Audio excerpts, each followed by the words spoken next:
Sojourn with the Lord.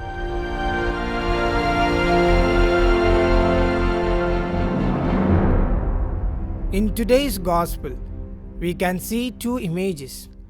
One is of a tree and another is of a foundation. We are living in a world where trees become an important object of discussion. Environmentalists blame the world for causing massive damage to trees, which leads to climate change. The presence of trees is a must for maintaining the equilibrium of the environment.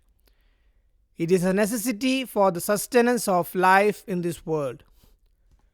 The leaves of trees release oxygen needed for the habitat.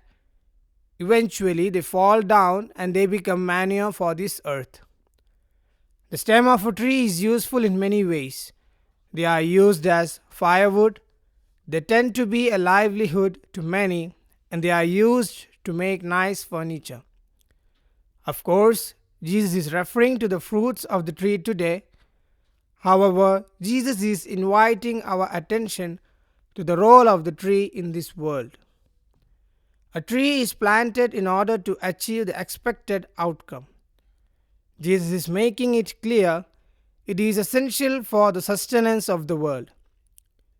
It is an invitation to recognize the importance of the role of each person for the sustenance of the world.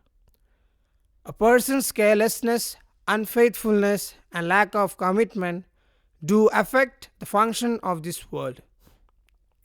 Pope Francis says, "We are faced not with two separate crises, one environmental and the other social, but rather with one complex crisis which is both social and environmental."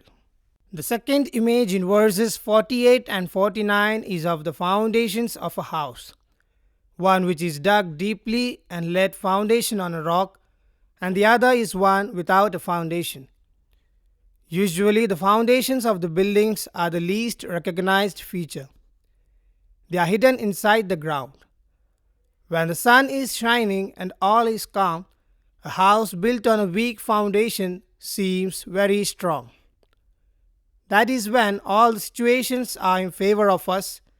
We feel that we can overcome any difficulty with our strength. But when heavy rain and wind comes, it cannot withstand its force.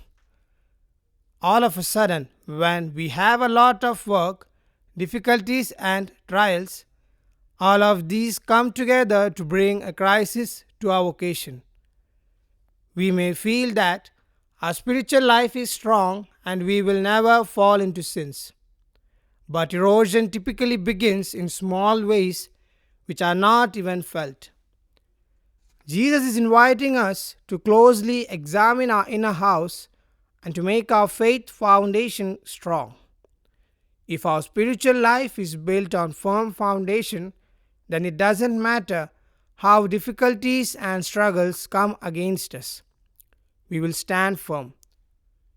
In Proverbs chapter 10, verses 25, it is said, "When the storm has swept by, the wicked are gone, but the righteous stand firm forever."